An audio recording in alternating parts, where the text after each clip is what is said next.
Salut! Alors, on va voir ce qu'on peut arriver à faire avec ton image et voir en fait où sont les petits soucis. Enfin, il y a pas mal de soucis même. Donc, on importe l'image. Automatiquement, Canva me la numérise. Donc ici, si on regarde de près, hein, ça fait des escaliers. Donc ça, on peut le gérer en utilisant lisser pixels. Donc là, je vais le mettre à 2. On passe le lissage sur vrai. Voilà, le lissage est terminé. Comme on voit, c'est simplement un objet image avec la numérisation. Si on veut récupérer les traits, il va falloir les convertir en polylignes. Alors là, ce qu'on va faire, on va créer un nouveau calque, parce que l'idée c'est de garder quand même l'image en fond. On copie, on colle, donc en fait on l'a en double.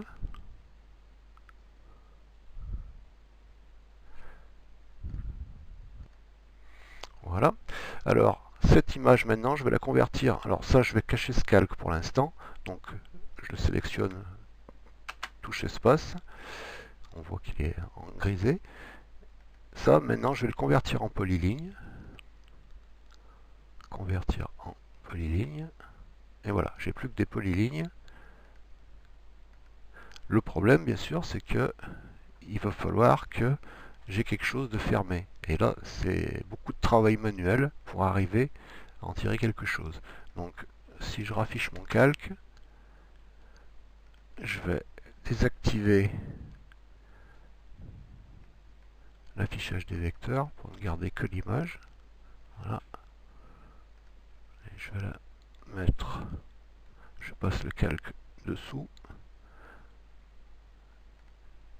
Je descends mon image un petit peu pour qu'elle soit sous les traits. Et là, je vais prendre une couleur plus visible. Voilà, j'augmente l'épaisseur des lignes pour bien voir. Alors par exemple, si je veux pouvoir faire par exemple toute cette zone en gravure, il faut que j'arrive à détourer de façon à empêcher, par exemple ici, mes traits se croisent, il ne faudrait pas qu'ils se croisent. Donc je ne sais pas si je vais pouvoir la modifier. Donc double clic pour éditer la polyligne. Hein. Et non, malheureusement, les deux traits sont accrochés l'un sur l'autre. Donc ce que je vais faire pour travailler sur cette polyligne sans être embêté par les autres, je vais la copier. Je crée encore un nouveau calque. Je la colle dessus et j'affiche que ce calque donc. Tout caché sauf ce calque. Voilà, j'ai plus qu'une seule polyligne qui fait des kilomètres de long et qu'il va falloir essayer de réparer. Alors ici, on va d'abord la décomposer. Et on va essayer de gérer ça ici. Donc on va décaler ce trait ici. On accroche celui-là ici. Alors maintenant, je sélectionne tout. Je vais essayer de joindre.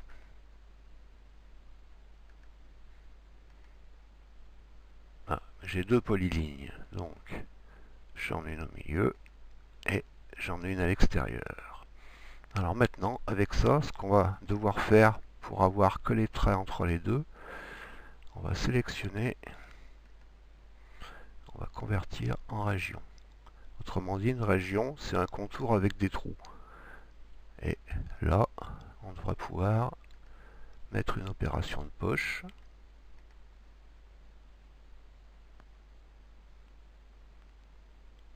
Et voilà. On a bien notre opération de poche qui est pile poil au bon endroit. Donc déjà, celle-là, elle est faite. Ensuite, alors, on va rafficher les deux autres calques.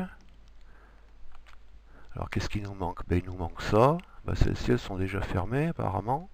Voilà, fermées, fermées. Il faut bien regarder ici si c'est marqué vrai pour fermer. Hein. Parce que le fait qu'elles paraissent fermées signifie pas forcément qu'elle est fermée. Donc celles-ci aussi, elles sont bonnes. Eh bien, on va pouvoir les rajouter. Alors ici, je vais cacher l'image parce qu'on n'y voit plus rien. Donc celle-ci qui est sur ce calque, on n'en a plus besoin. hop, c'est l'ancienne. Ces deux-là, ces trois-là maintenant, hop, et celle-ci, on va toutes les passer, hop, sur ce calque, où il y a la région, on cache ça, et on va pouvoir travailler là-dessus. Donc maintenant, ouais, tout est fermé, et ben, il nous suffit notre opération de poche, sélectionner les objets de dessin, donc on a déjà ceux-là, touche CTRL, on va rajouter ces trois autres, voilà.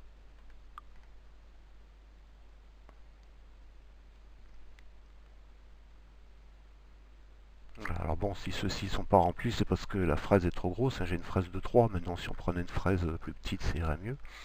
Et si on vérifie, ouais, ça tombe bien sur les zones noires. Donc là, ben, il en manque une, que j'ai dû oublier quelque part. Ouais, elle est là.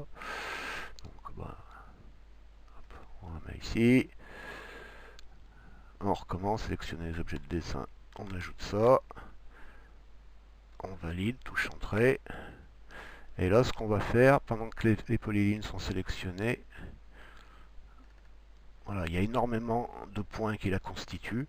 On va améliorer les choses. Polyligne,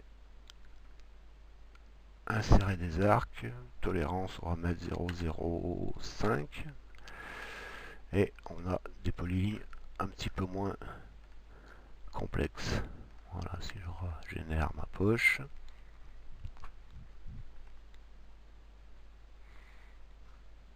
Alors bon, cette insertion d'arc, j'aurais dû la faire avant même de créer ma région, parce qu'elle aussi, elle est constituée de polylignes qui ont énormément de points, et ça ralentit fortement la vitesse d'usinage, enfin la vitesse de calcul. Donc voilà le principe. Maintenant, le tout est de trouver où est-ce que ça merde. Ici, il y avait juste ce petit truc, et qui se met à la pagaille pour faire une poche. Voilà, salut!